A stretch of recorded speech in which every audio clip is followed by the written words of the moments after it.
There we are. It takes a little while, doesn't it? So good afternoon, everybody, and thanks for coming to join our weekly Wednesday webinar. This afternoon, it gives me great pleasure to ask our presenter, who is Adjunct Professor Matty van Niekerk from the OT department, to take us on an interesting journey.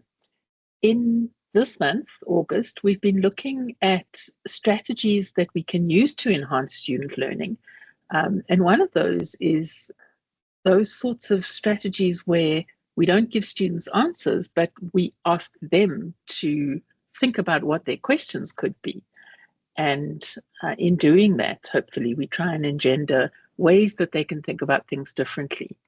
So without further introduction, I'm going to ask Matty to introduce why she got onto this journey and how it is that it's played out in her context. Matty, thank you for joining us. Go ahead. Hello, everybody, and thank you, Shirra, for having me. I'm going to just start sharing my screen. So I got into this journey sort of by accident because I got into it as a result of having this job, being employed at both the University of Pretoria and at the University of the Witwatersrand. Both universities had, at the time of my employment, embarked on problem-based learning curricula. And of course, I always say to my colleagues and anybody who wants to hear or not, that the fact that we're good clinicians doesn't necessarily make us good educators, but we need our clinical skills in order to be good educators. In addition, we also need to know more about pedagogy and the theory and science of teaching and learning. And so as part of my postgraduate diploma, I also learned a little more about problem-based learning, and I also had the great privilege of visiting Maastricht University. That's one of the primary universities that present problem-based learning curricula. In fact, the whole university runs on PBL. And all of those things have made me interested in what happens around PBL. So what I'm going to do is let's just start by getting onto the same page and just have a quick overview of what's problem-based learning. And I won't be me if I don't talk about philosophy. So what's the underlying philosophy? And I can give you a sneak preview. It's two of my favorite theories that are involved here. And then what are the skills that we develop through problem-based learning? And I'm going to pause just a little bit at the role of the case and the role of the facilitator. And then the tale of two cases will happen. We'll talk a little bit about some of the pitfalls that you can encounter when everybody aren't on the same page, and then some considerations if you want to implement PBL. So what is PBL? It started in medical education, interestingly enough, and McMaster University, those of you who have delved into problem-based learning will know McMaster and Maastricht are the two predominant drivers of problem-based learning. And it started with medical education because there were concerns that doctors are unable to integrate and apply theory from their lectures to cases a couple of years down the line. So they've learned the theory, but there was not enough application. It's a pedagogical approach, and I use the word pedagogy on purpose. Those of you who know me also know that words are important to me. And I do not believe that, with the exception of the graduate entry programs, that the majority of us are not educating adults. We're educating emerging adults. And I think that that's an important distinction to make, and therefore it is appropriate to use the word pedagogy. So it's a pedagogical approach that enables learners to learn while they're actively engaging with meaningful problems and to solve problems in a collaborative setting, to create mental models for learning and to form self-directed learning habits through practice and reflection.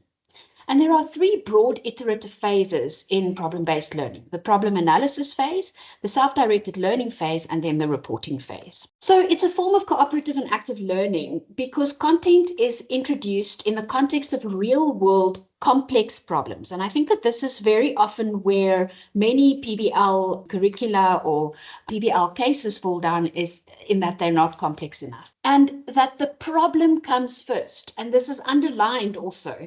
We do not present the learning objectives or the learning outcomes for the students first.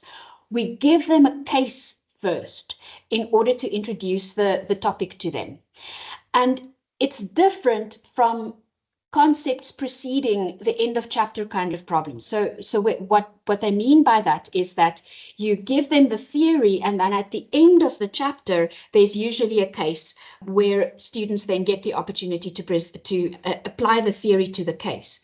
In this instance, it's the inverse. You start with a case to make them curious about how to solve the problem and where to get the theory in order to be able to solve the problem. Students work in small groups. Now, I'm going to just pause here and say that this is one of the problems that we are experiencing in our department, certainly, and it's not unique to us, where we have increasingly large classes without a corresponding increase in staff, and therefore our PBL groups becomes larger instead of smaller. We don't have enough space to have 9 or 10 PBL groups. The ideal size of a PBL group is about 8 to 10, maybe 12 students. But we're pushing 16, 17, 18 students in a group. And the problem with having a group that's too big is that it creates an opportunity for the coattail riders to ride the coattails. And for the students who want to hide, the students who don't want to be active learners, who don't want to be self-directed learners, for them to hide behind the other students. So they work in small groups where they start by identifying what they know, and then they identify what they don't know and must learn in order to solve the problem. Students should go beyond textbooks to pursue knowledge in other resources, and then also to meta-analyze the quality of the other resources that they have found. Most of the PBL cases that we use in our department follow the 7-jump process, but there are other ways of presenting PBLs also. I'm just using this today because the case that we're going to apply follows or fits best with the 7-jump process. So the first is clarifying text and terms. And this is important because if there are English words that trip the students up, they can't solve the problem. And if there are terms that trip them up, you need to think about the design then of the problem. I have a problem in the 3rd year of our undergraduate program where I teach the students labor law and work study and a predetermined time standard. And there's one red herring in that problem where the students always get tripped up about it started off with the Umzimbovu Youth Fund, and then we changed it just to the Youth Development Fund or the National Youth Development Agency, and that didn't solve the problem. So we actually now need to go and change that completely to a different source of funding and a different source of mentoring for people who want to start, or for young people specifically who want to start their own businesses, because they get tripped up by that concept, and it's as if it blocks their ability to actually delve into the real issues. So I feel very, very strongly about the fact that students in this phase, in step 1, should only be using dictionaries. They should not be using Google, because Google unfortunately takes them down all kinds of rabbit holes, and it also undermines the entire process of PBL. And because they start Googling what they should actually be doing in step 6. And it thwarts the whole purpose of doing PBL. So I am very, very strict when I facilitate a PBL or when I am the owner of a problem-based learning case and someone else helps me to facilitate, that the students are not allowed to Google. I have tried to write my problems in such a way where I am responsible or was responsible for writing or creating the case. We were very deliberate. A colleague and I co-developed one of our PBLs, and we were very deliberate in using everyday simple English to make sure that the students understand that. Then the students have to define the problem in a nutshell, so in 2 sentences or 3 at the most, what is the problem about? And then they analyze the problem. So they unpack that definition of the problem that they've come up with to say what are the subcomponents of that. And then they are supposed to structure it, but we often skip this step. And then they identify what it is that they know and what they don't know. And the things that they don't know become their learning objectives. And then, of course, they need to go away and they need to research that. And then after they've done the research, they come back and they present their solutions and their conclusions. You will see that almost everything is coached except the research, where they go and do their self-studying. And we'll talk a little bit more about this as we go along today.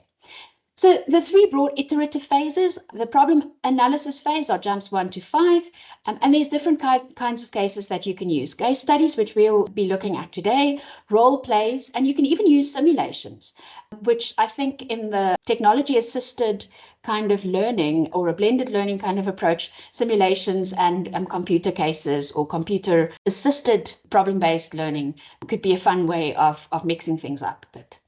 It usually applies to a real-world person or a real-world problem, and this is critical. Otherwise, there's no relevance and the students can't relate to what is happening. They must develop a problem statement, so they have to say what is going on, what is wrong, what needs to be fixed. They must do a knowledge audit and then set their learning goals. The self-directed learning phase is jump 6, which clearly links to the previous slide, where the students go and do their own learning, solving their own learning goals. And then reporting phase, and this is an important phase that should not be neglected, and because this is where you have to check and probe the students' knowledge. And we often find that the students divide and conquer, and I'll speak about the pitfalls around dividing and conquering just a little later. But what is important here is that even if they have divided and conquered, all the students must be able to speak about all of the learning goals or all of the learning objectives. So everybody should have had an opportunity to learn and to go through the material that they have acquired. So what's the underlying philosophy?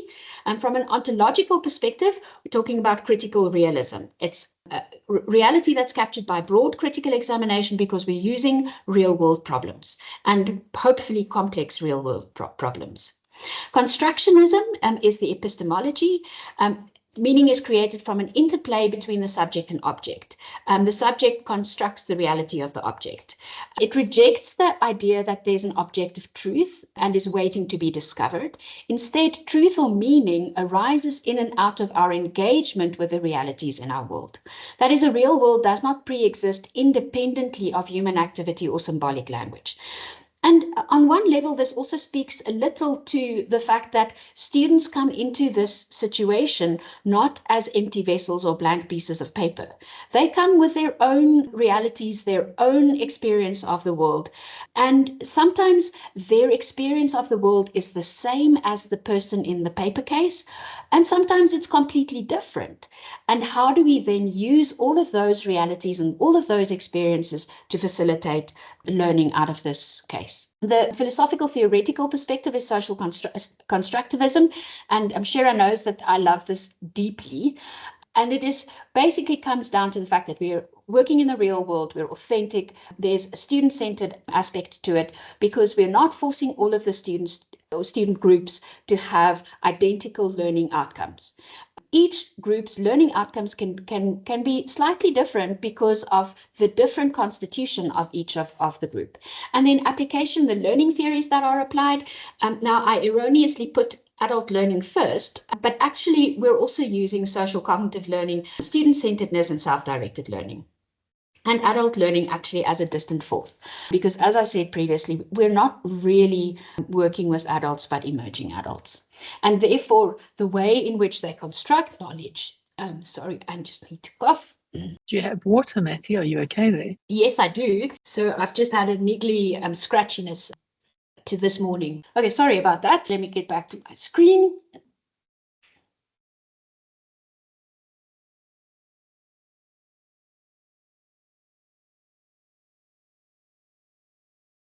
Okay, and so if we also then give a nod to Ralph Cook and Johannes van As, who developed this interesting structure of deep and meaningful learning. Sorry, it's just the talking also isn't helping. That helps us to unpack the importance of understanding the theoretical framework and the philosophical underpinning. And the fact that it's so important that if we want to facilitate deep and meaningful learning, that we must use real world meaningful cases. So what are the skills that we're able to develop through PBL? Self-direction, certainly, and because learners must take charge of their own learning. And I'll show you just now how we sometimes undermine that. From a critical thinking skills perspective, they learn how to think deeply, but also to think creatively. And critical thinking, remember, is not criticizing everything. It's about thinking deeply and being a little bit skeptical about what it is that you're seeing, and therefore being creative also in how you solve problems. And so they learn about clinical reasoning, and they learn about problem solving. And they also learn how to work cooperatively and collaboratively with others, and very often also others that you don't like, because it's you don't choose your own PBL group. And so in the first year of study, for example, you're also working with people that you don't know, especially in the first problems. They learn about reflecting, because when you probe the knowledge in the PBL, you force them to think about what they've done, think about what they've learned. You also, through facilitating the problem-based learning case, you also force them to think about their lives and to think about whether they have experienced this or have they seen this and what happened. Metacognition, like I said earlier, and then lifelong learning skills, which are transferable to multiple other learning experiences. And we see this very often. We get emails or WhatsApp messages or whatever from past students, especially students who work in the UK, who say, you know, we hated PBL and we hated the fact that you never gave us the answers. But today we are able to solve problems in a way that is different, easier, better than some of our colleagues that we are working with. And that's a nice thing to hear, but it's also an important skill for the students to take with them, lifelong learning. Of course, most medical curricula or health professions curricula have lifelong learners as an outcome. So what are the key components? The case is critical. The facilitator or the tutor is important, and then the students. I'm not going to pause by the students, but there are different roles that they have to take on, and we expect the students to swap their chairperson role around, and then the scribe and timekeeper and group member. So what is the case? It must be complex and real world, because it should preclude simple answers. It must motivate students to seek out a deeper understanding of the concepts, and it must allow for an audit of existing knowledge and knowledge gaps. So it shouldn't be so foreign that they can't relate to it at all. It must have an appropriate level of difficulty or challenge, and it's essential that the PBL case must have appropriate learning objectives, which should be aligned with the learning from the rest of the curriculum. It must incorporate the content objectives in such a way as to connect it to previous knowledge or previous courses. And in the case of a first year, if there isn't necessarily a previous course, just to their life experience. And you'll see how we have done that just now in the first case that we give our first year students. And of course, there must be a reasonable workload for the component tutorials. So PBL, between the problem case facilitation and the feedback, there should be opportunity for tutorials where the students can work together and work with their facilitator to check knowledge and to structure how they search for information and to solve the problem. It must require students to make reasoned decisions and to defend their decisions. So whether it is including or excluding sources, or the way in which they are making solutions available to the paper client, they must be able to make decisions and defend those. If it's used for a group project, it must force the students to work together. And if it's used for a multi-stage project, now we sometimes have these kinds of problems when it's a clinical kind of problem.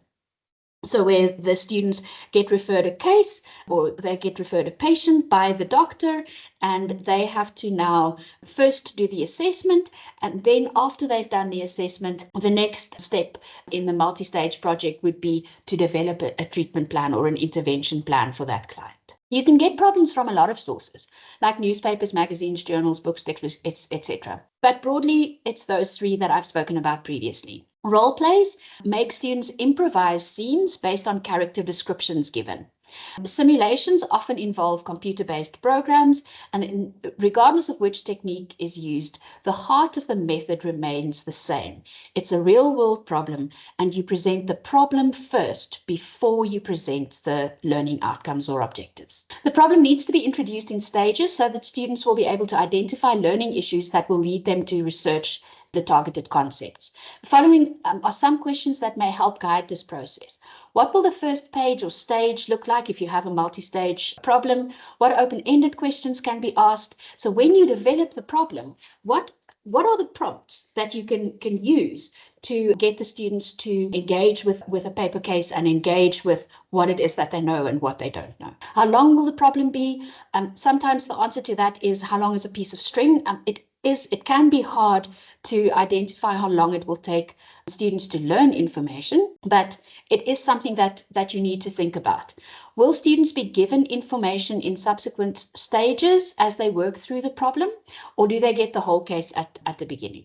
What resources will the students need, and what end product will the students produce at the completion of the problem? It's important to have a teacher's guide or a facilitator's guide, we call them tutor guides, detailing the instructional plans on using the problem in the course. The final step is to identify key resources for the students. Students need to learn to identify and use learning resources on their own, but it can be helpful if the instructor indicates a few good sources to get them started. Many of the students will want to limit their research to the internet, so it's also important to guide them towards the library as well. And we do this, amongst others, as part of our Gateway to Success program, where in the occupational therapy specific part of our Gateway to Success for the first years, there's a little bit of introduction to problem-based learning. What is it? And then also a little bit about resources that they can use, like the library, and an orientation to the e-learning platforms and so on. So let's quickly have a look at the two cases. And I'm going to drop in the chat 2 versions of the problem. So we'll start with problem version 1. Let me just drop it there. There we go. And then problem version 2. Right, so if we look at problem version 1, let me share my screen again. Before I go there, I actually wanted to go elsewhere. Let me just see. Where did I want to be? Here. I have appropriated and changed one of my colleagues' introduction to this problem specifically, so that it looks very similar to what we did back in the day. So what is the purpose of this problem that you are going to get today? It introduces you to the following important concepts: the language of occupational science, the central concepts of occupational performance, and how occupational performance ties in to the occupational therapy practice framework, 3rd edition. So as occupational therapists, our business focuses on what activities and occupations people do in their everyday lives, and that is called occupational performance.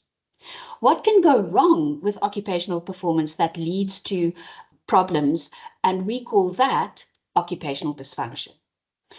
What can we do to help a disabled person to regain appropriate occupational performance? And that is called occupational therapy. As occupational therapists, our business also focuses on evaluating the role of occupational performance. So in other words, all of the things that people do in their everyday lives that contribute to health, all of physical, social, and mental health. And we call that health promotion. And then we also focus on preventing disability and dysfunction, and that is prevention. So I'm going to stop there. Actually, I don't want to stop there. I just want to do this one also. Before you can help people become more functional, you need to understand what occupational performance is. So in other words, what are all of the things that people do in their everyday lives, and how can we structure it? And also its role in human life. What constitutes typical occupational performance, and how the body systems work to produce occupational performance. You also need to understand what are the internal factors influencing all of these things that people do in their everyday lives or occupational performance, and you also need to understand the external factors influencing occupational performance. So we always as part of our orientation to the problem, before we start with an actual case, we always have an introduction to set the scene for the students so that they are somewhat oriented to where they're going. And this is exactly what our first year students get on day one. So you guys now have an idea of what an occupational therapist is required to do. But if we then look at the problem, version 1, let me just open it.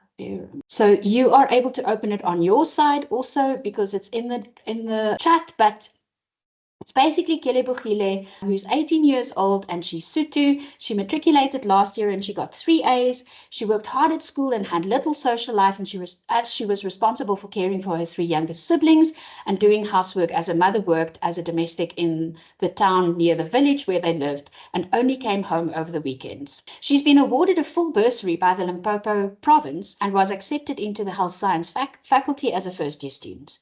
At the beginning of the academic year, she moved from her family home in a small rural village near Polokwane to stay with a paternal uncle and his family of 6. They lived in a 4-room house in Alexandra, which is an urban area. She shared a room with a cousin who has a 6-month-old baby. She attended the university daily, leaving at 6 a.m. to catch the taxi and return home at about 7:30 in the evening. Before she could do anything, she had to help with dinner and attend to her washing. 2 evenings a week, she went to church with the family. So can you see that we're talking about all of the things that she's doing every day in her life? At first, she enjoyed university and meeting new people at the university and the university social life. She quickly made a circle of friends, but by the middle of the first term, she began to feel stressed. She felt pressurized by all of the work and assignments she needed to do, and she felt out of control because her work was so far behind. She felt that there was no time to do all of the reading that was expected, and she found it difficult to make notes from the lectures, and she stopped enjoying being a student. She found the traveling tiring, and it was difficult to study in her uncle's home. Generally, her occupational performance was less efficient. So all of the activities in which she participated was less efficient. One of her fellow learners suggested that she's activities unhealthy and has poor quality of life. In the June examination, she failed all of her subjects. In consultation with the Assistant Dean of Student Affairs, the ADP co-coordinator and the departmental head, funds were negotiated for her to move into a university residence. And where she now shares a room with a BA drama student. And she notices that many of the other students who stay on her floor do different activities to what she does. And they spend their time very differently. And she wonders about the reason for this. Why do people spend their time differently if they study different kinds of degrees? She's also concerned that all the changes in her occupations and her not coping with university life are affecting her health and well-being and will contribute to her failing at the end of the year. So what do you think is this problem about? Or before we get there, are there any English words that trip you up or English concepts that you don't understand? I'm asking you. Yes, Shirra. So one of the things I think that we don't have combined definitions are is the concept of an ADP practitioner and what that would mean for a student and how students understand that. So for me, it's one of the few acronyms you've got there that hasn't really been explained from the university point of view rather than the student's point of view. Yeah, so there is a flaw in how we've designed this case because it uses an abbreviation that isn't necessarily well known and it isn't defined. So it would be an academic development plan or whatever coordinated. I mean, I don't even know what that means. Anything else that trips you up? So I'm going to ask some of Malusi, you're a good candidate. Go ahead, Malusi, then Erica. I found the case relatively easy to read and understand. There isn't much that tripped me besides the acronyms as well. Great, thank you, Malusi. Erica? Well, as an occupational therapist, there's a little bit of OT terminology in there, like activities unhealthy. Yeah. So activities healthy means that an individual is considered to be healthy when he is able to carry out his activities of daily living with satisfaction and comfort and in ways that are socially or socioculturally appropriate. So basically, he's happy with what he's doing, he's comfortable with what he's doing, and society accepts the activities that they are doing. So can you think of activities that would not meet that? As an example, things that you do that might not be healthy. Like overconsumption of alcohol? Yep, overconsumption of alcohol or substance abuse, or some kinds of risk-taking behavior, or other kinds of risk-taking behavior, like perhaps driving too fast.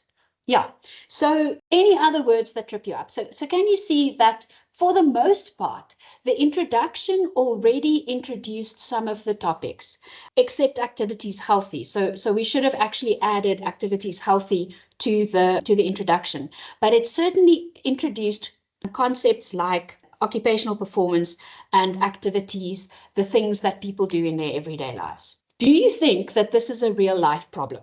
Yes, I do. Yeah, for us who teach, we know that this happens. And if you had been a student in res, you might have even experienced this yourself. So do you think that a first-year student can relate to this, irrespective of their background? Yes. I also think so, Lucy, but I'm a little bit biased here. So I'm glad that you think that too. But now, if we look at problem version 2,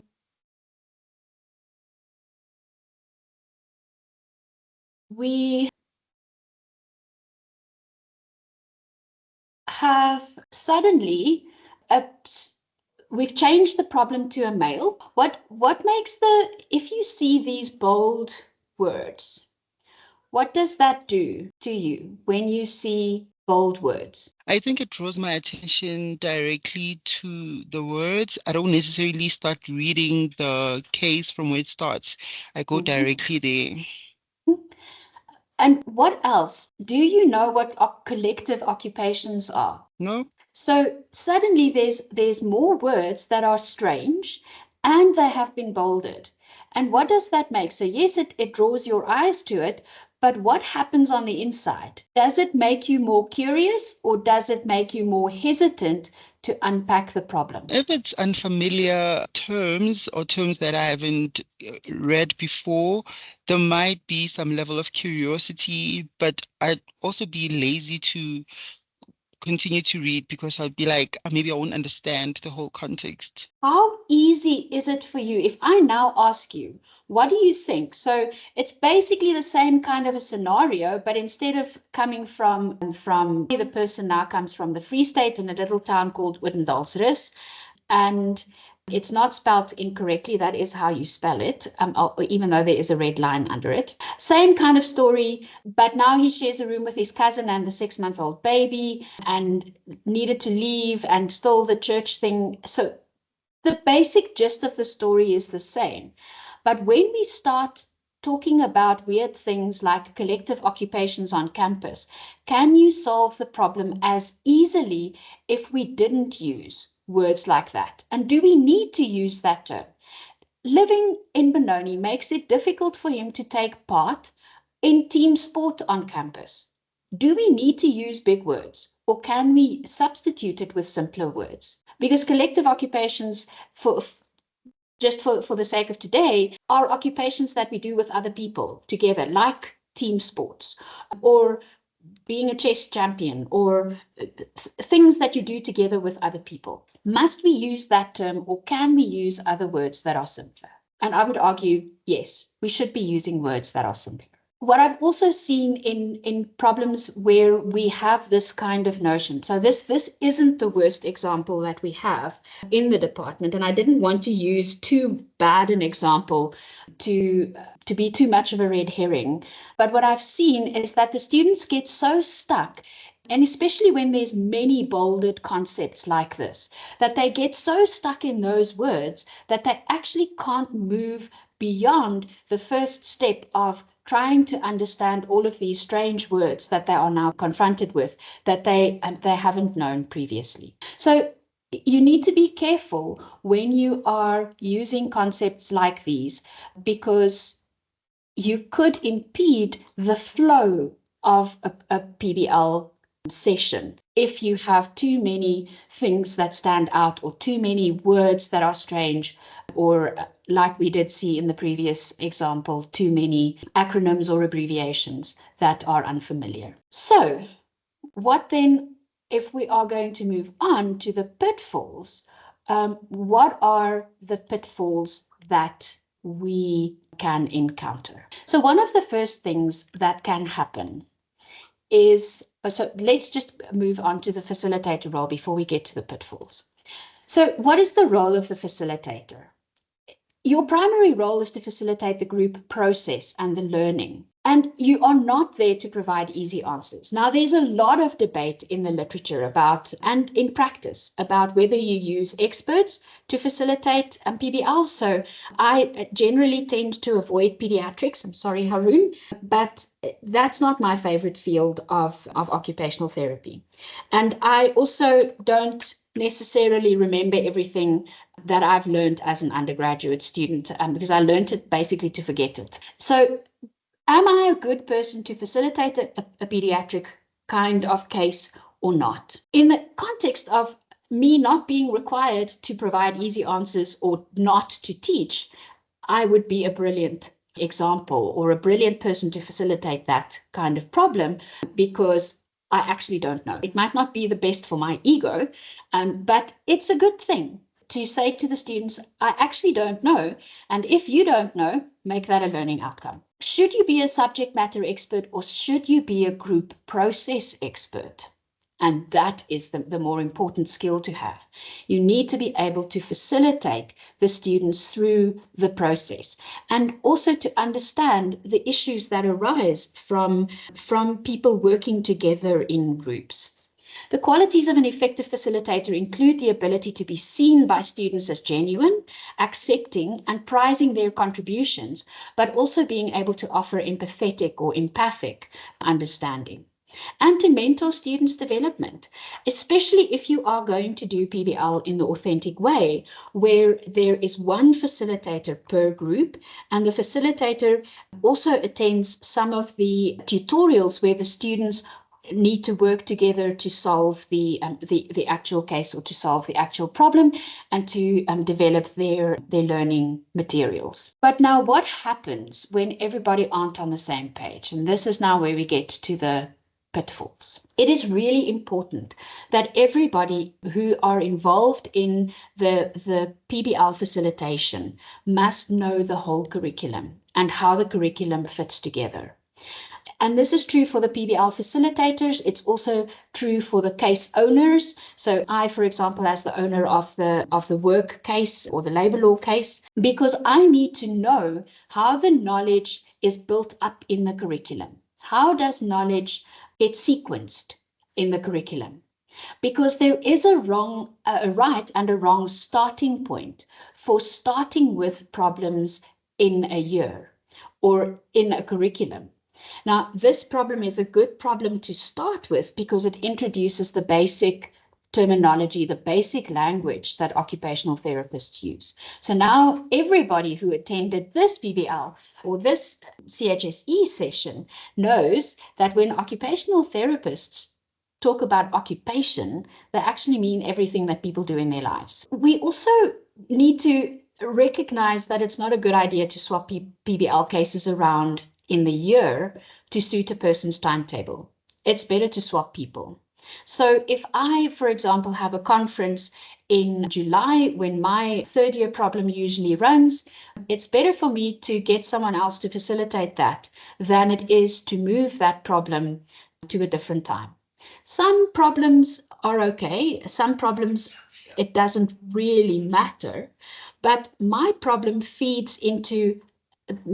is the basic theory problem, and then the next problem that follows on mine is the applied therapy from that theory. So how do you rehabilitate a person back to work now that you understand the theory? And if you do those two problems the other way around, it's not going to make as much sense for the students. So it really is important that everybody has a good understanding of what the whole curriculum is and how it fits together.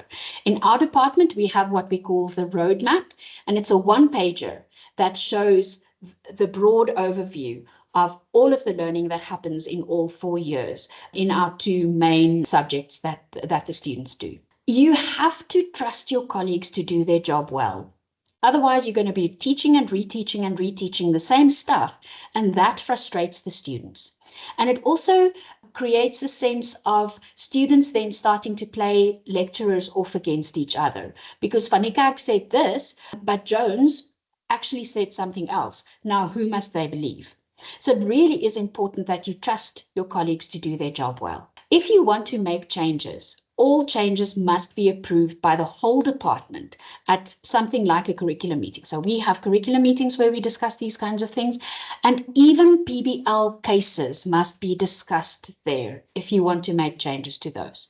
Yes, academic freedom is a thing, but if your exercise of your academic freedom is going to influence the rest of the curriculum, or it's going to make significant changes to the learning outcomes, everybody needs to be on board with that, so that we make sure that the curriculum still is as it was intended and as it is registered at the various platforms where our programs get registered. And of course, if you're a new broom, and it comes back to being a good clinician versus a good educator, if you are a new broom and you are new to problem-based learning, it is not a good idea to make changes to a PBL case, because as you should have been surmising from what we are talking about today, it isn't necessarily a 5-minute exercise or an easy exercise to write a problem-based learning case. When we're not all on the same page, we don't trust each other, and we don't trust the students, we tend to over-control the learning content. So what is happening and has been happening for longer than I've been here is that we are teaching every aspect of the case. So instead of allowing the students to go and search for their own information like Maastricht and McMaster would do, we actually do that for them by teaching them. So in fact, in our department, we actually have more of a hybrid PBL program than we have a pure PBL. And so therefore, students don't learn to take responsibility for their learning, because we are taking responsibility for what it is that they're learning. You also effectively teach the students not to trust the process, because you're demonstrating that you do not trust them to get to the right answers. And actually, you also don't trust the process. There's very little, if any, metacognition happening, because they don't find their own sources, and therefore they don't learn how to critically evaluate sources. Dividing and conquering is a huge issue. It works best if the students must work together to solve the problem. And the notion of students working well enough or fine enough if they work remotely or if they work by themselves is not a good idea. And especially in a health sciences kind of curriculum where we must work together in the public sector specifically in order to help our patients to get discharged and to be able to take up the roles that they have, like a father or a worker or a whatever, when they go home. It undermines the whole ethos of working together to solve our clients' problems or to help solve our clients' problems. So therefore, you have to make time for the students to work together. And so PBL TUTs must be compulsory. We very often had and still have students who consider what we call EOT time, which was an opportunity for the students to engage with some of the electronic resources that we give them, that they treat that as their free time, and they make dentist appointments and all kinds of appointments during that time. It also doesn't necessarily help that we usually put that at the end of the day, and so everybody wants to go home. So you need to think about how you structure the timetable also when you do these kinds of things. And I mean, obviously nobody wants to sit here until 4:30 necessarily, but unfortunately that's the way the cookie crumbles. That is what is expected. And we also need to do what's in the students' best interests. PBL isn't without its criticism. I mean, I am a firm believer in the fact that it works well. And even in our curriculum that is a little bit wonky, or the way in which we are applying PBL isn't a purist application.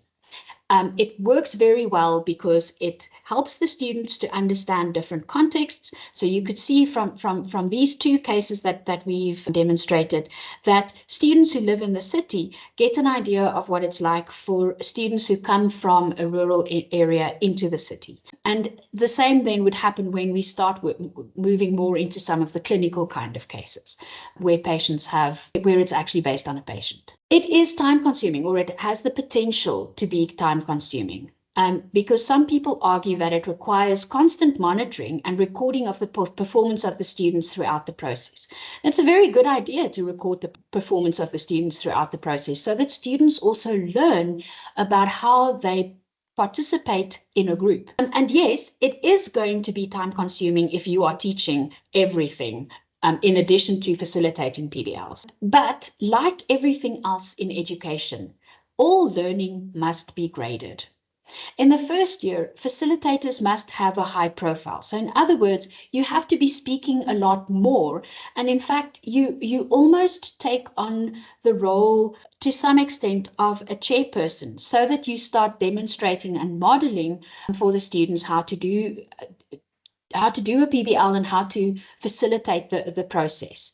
But over the academic program and throughout the course of the first year, the facilitators must start to fade. So in other words, they need to become quieter, they need to take less of an active role and allow the students to start taking over especially the chairperson, to take over the facilitation of the process, and that you really are only there to make sure that they don't get stuck unnecessarily in a specific aspect of the case.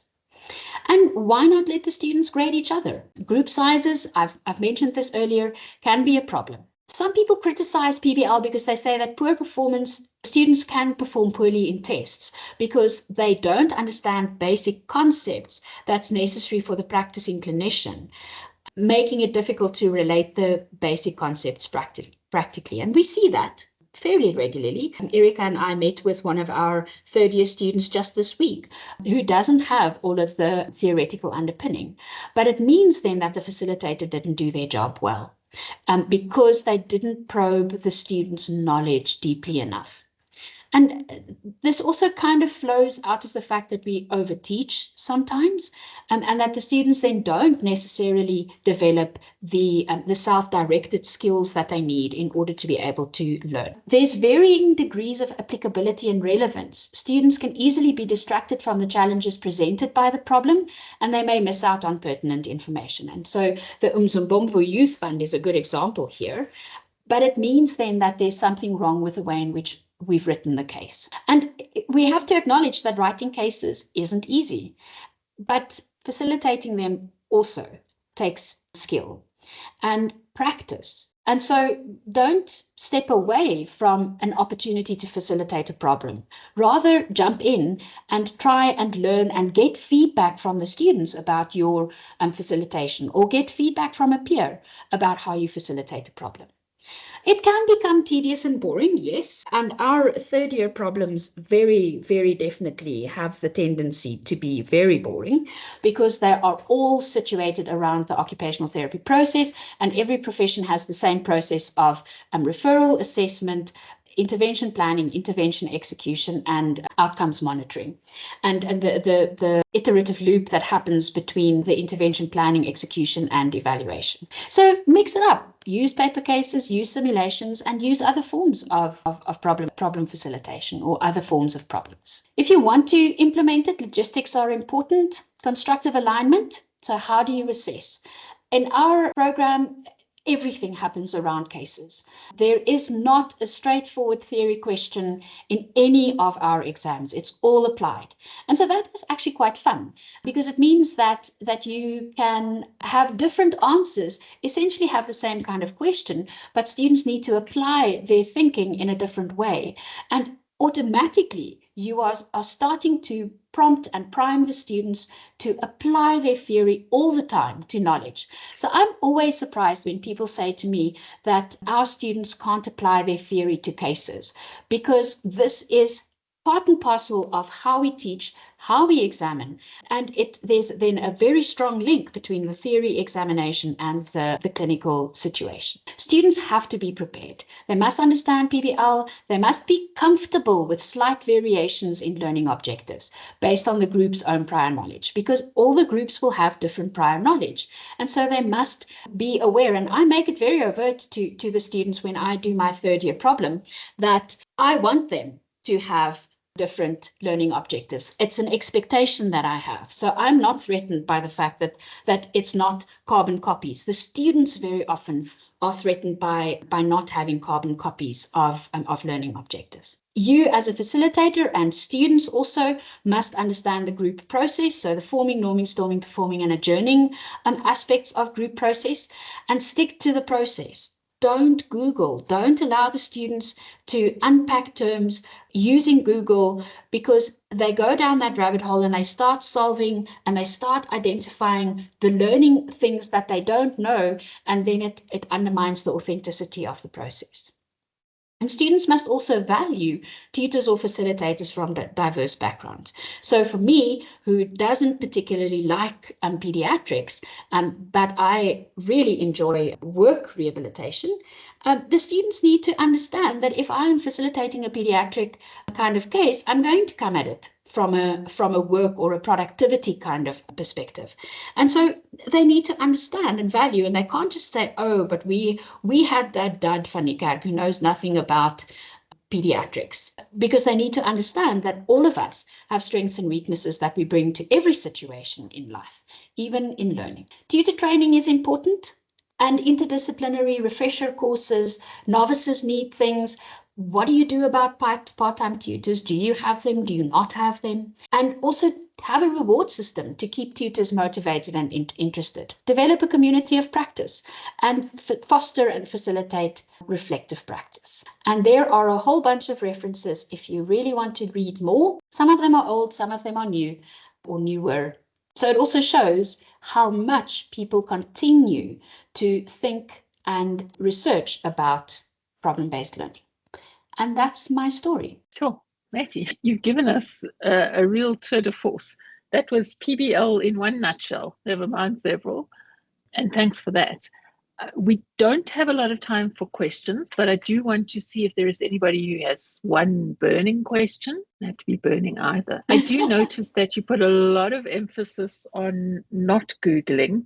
How are you guys going to deal with the prospect of AI being able to give a very narrative approach to problems as it's fed in? And what are you planning to do about that? So the fact that we facilitate our problems in person, in situ, so in a dedicated room, means that at the beginning, when it is critical for them not to use AI or not to use additional resources, that there isn't an opportunity to do that. If they use the AI to help them to solve the case, well, we'll have to think about that. But my gut feel is that isn't necessarily the hugest of issues. What I would want to stop is that they develop the habit of putting information from a case, so whether it is a paper case or a real person, that they put that kind of information into an AI generator to solve problems. We also need to then think differently about assessment, because I think that students look for shortcuts because they are afraid of assessment and of failing assessments. And so we need to actually start thinking differently. And maybe this is an opportunity for us as a faculty or as a community of practice to start thinking about programmatic assessments rather than little itty-bitty assessments or lots of high-stakes assessments. Sure. You're raising the bar on the challenges one by one. Adjunct Professor van Niekerk, thank you so much. We really appreciate your time and your energy in sharing your process with us, and also taking us back to things that we thought we knew, but that we need to focus a little bit more energy and attention on, as we are in this month looking at pedagogical processes and how it is we can help our students to interact more with the things that we want them to be learning. In that vein, I do want to say that I'm looking forward to next week's process, which is going to involve our learning experience design team. And they're going to be showing us the kinds of things you can do with the tools we already have. So very much looking forward to that. And without keeping you much longer, I do want to thank everybody else for coming along. And again, a special thank you to Matty for giving of her time today. Thank you, everybody. Enjoy the rest of the day. Thank you, everyone. Bye.